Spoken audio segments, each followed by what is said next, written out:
Pemirsa, di awal tahun 2025 ini, seperti biasa, kita akan review HP-HP klasik yang tentunya masih bisa digunakan dengan layak. Ada juga sih yang kurang layak di masa sekarang. Dan beruntung di awal tahun aku bisa mendapatkan HP ini. Ini adalah HP flagship keluaran brand Samsung dan bisa dibilang sebagai generasi pertama atau pelopor untuk jenis HP yang menggunakan stylus. Ya, inilah dia Samsung Galaxy Note 1. HP Note 1 ini dirilis pada tahun 2011, di mana pada saat itu stylus dikenal sebagai alat atau perangkat yang tidak disukai oleh kompetitor Samsung, yaitu Apple. Namun, Samsung tetap pede aja dan akhirnya merilis HP Galaxy Note 1 ini. Memang bisa dibilang agak nyeleneh sih HP ini. Selain karena menggunakan stylus, ukurannya juga sangat besar untuk pada masa itu. Menggunakan layar 5,3 inch coba. Gimana nggak gede banget, dimana rata-rata HP pada saat itu masih menggunakan ukuran 3-4 inci. Ya, ini aku dapet beserta boxnya juga ya. Kita lihat boxnya berwarna putih. Terus ini di bagian belakang ada fitur dan spek-speknya yang akan kita bahas lebih lanjut nanti. Oke, langsung aja kita unboxing guys.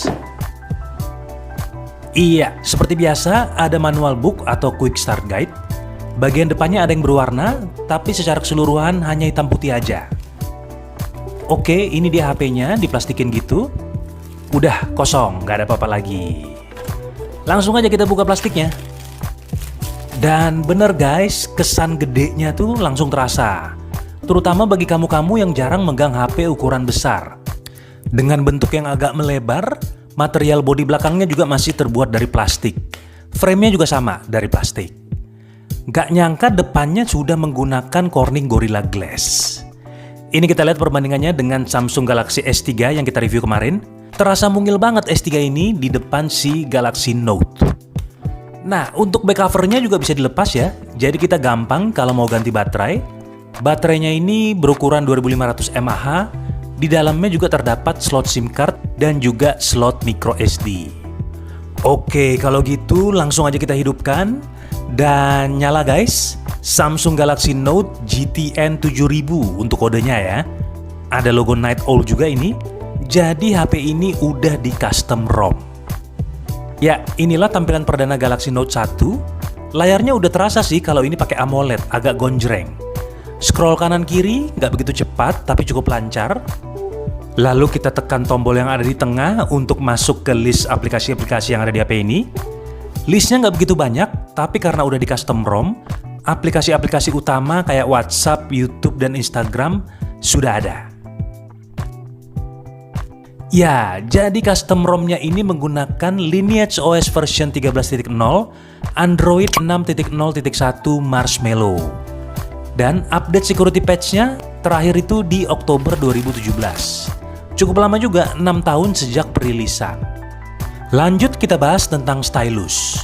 Stylus Samsung ini udah dilabeli brand sebagai S Pen. Ya, fungsi S Pen sama dengan fungsi stylus kurang lebih. Sama seperti mouse atau pointer. Bisa untuk mengklik aplikasi, geser ke kanan dan ke kiri, ke atas serta ke bawah. Juga untuk menekan tombol home atau back. Tapi kegunaan spesifiknya yaitu untuk menulis atau menggambar. Jika kita gunakan aplikasi Sketchbook yang masih kompatibel di Android 6, maka kita bisa menggunakan S Pen ini dengan lancar untuk menulis, mengarsir gambar, dan juga melukis. Sangat cocok buat teman-teman yang hobi desain atau gambar. Next, untuk layarnya sudah menjadi keunggulan Samsung dari zaman dulu. Menggunakan layar Super AMOLED, ukuran 5,3 inch, resolusi 800 x 1280 pixel, jadi lebih dari sekedar HD. Aspek rasio 16:10 dan kerapatan PPI di 285. Layar Super AMOLED-nya cukup jernih, hitamnya pekat, tidak ada bayang-bayang atau pantulan cahaya gitu. Tapi itu tadi, karena resolusinya masih belum Full HD, jadi memang agak kurang tajam kalau kita bandingin sama layar Super AMOLED-nya Samsung yang udah Full HD, kayak Note 3 misalnya. Untuk nonton YouTube, kita bisa sampai kualitas Full HD, nggak ada lag. Oh ya, aplikasi YouTube tentunya bisa kita download dan install di Android 6 ini ya. kita bisa nonton dengan cukup nyaman, termasuk nonton YouTube Shorts. Sekarang kita uji performa daily activity. Untuk sosmed Instagram, pertama-tamanya tuh ada sedikit lag, tapi ternyata itu pas awal doang. Lama-kelamaan akan terasa lancar.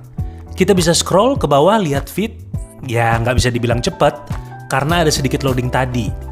Terus untuk lihat video dan IG Reels juga aman-aman aja. Nggak ada bug-bug yang mengganggu kenyamanan kita nonton. Malah dari bentuk layarnya ini yang membuat kita jadi betah untuk mandangin HP ini lama-lama. Terus untuk WhatsApp, berkat custom ROM Android 6 Marshmallow, kita jadi bisa menggunakan aplikasi WhatsApp di HP ini.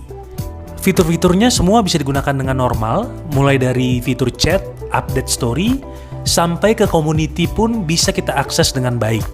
Untuk chat, kita bisa ngetik secara biasa atau vertikal. Tombol keyboardnya juga agak besar karena layarnya yang besar jadi lumayan berasa nyaman. Dan bisa juga kita ketik secara mendatar atau horizontal. Nah, lanjut kita ke gaming test. Dengan chipset Exynos 4210 Dual 45 nanometer, buset, gede banget. CPU dual core 1,4 GHz Cortex A9 dan GPU Mali 400. Karena sudah sangat lawas, pasti tidak bisa untuk game-game berat. Untuk game ringan kayak Angry Bird Pop, secara mengejutkan cukup bagus sih guys. Gambarnya jernih, gameplay sedang tapi tidak patah-patah. Masih cukup aman untuk dimainkan.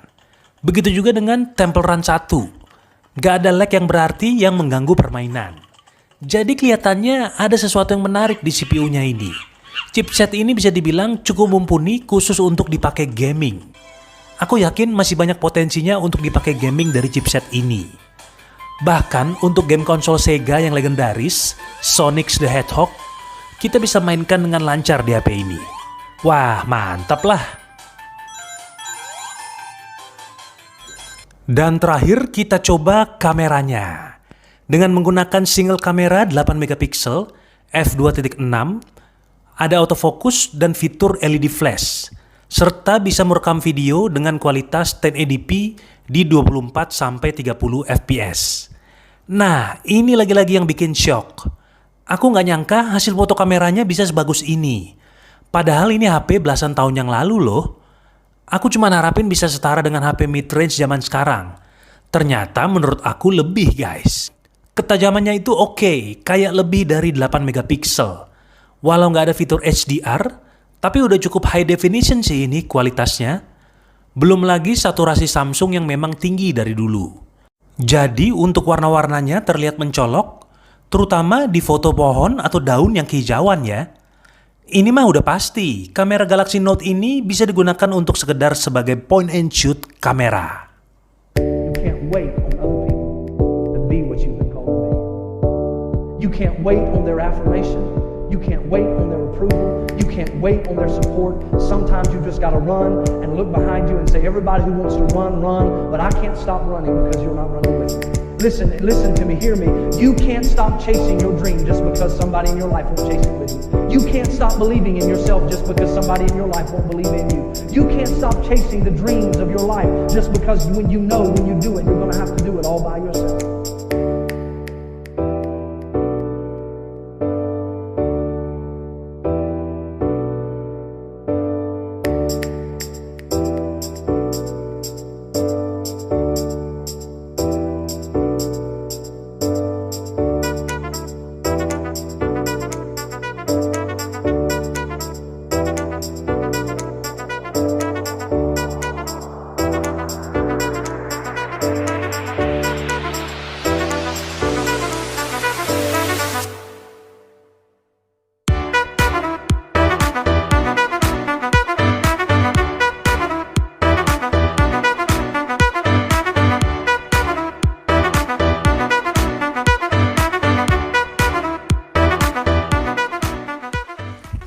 Nah, untuk kualitas videonya di 1080p 30 fps, hasilnya cukup baik. Nggak ada kesan kamera jadul atau lawas. Warna-warnanya juga cukup pop-up, paling distabilisasi aja yang memang tidak ada. Jadi agak getar-getar sedikit kalau kita pakai jalan. Dan kalau kamu tunjukin ke temen nih, Pasti nggak ada yang bilang kalau ini hasil kamera HP mid-range brand China. Ya, demikian tadi guys review dari Samsung Galaxy Note 1 di tahun 2025. Memang HP ini udah sangat lawas, jadi tidak aku anjurkan untuk dipakai sebagai daily driver di tahun sekarang. Karena ya mesti di custom ROM, tidak semua orang tahu cara untuk custom ROM Android. Tapi kalau untuk dipakai sebagai HP cadangan dan koleksi, ini sih aku bisa rekomendasikan. Karena masih bisa WhatsApp, masih bisa YouTubean, dipakai gaming enak, game ringan ya. Dan kameranya yang benar-benar bisa diandalkan sebagai point and shoot. Dengan harga second sekarang yang hanya 200 ribuan, dan harga saat perilisan di 4 jutaan, maukah kamu memiliki HP Samsung Galaxy Note ini? Tulis di kolom komen ya, bro and sis.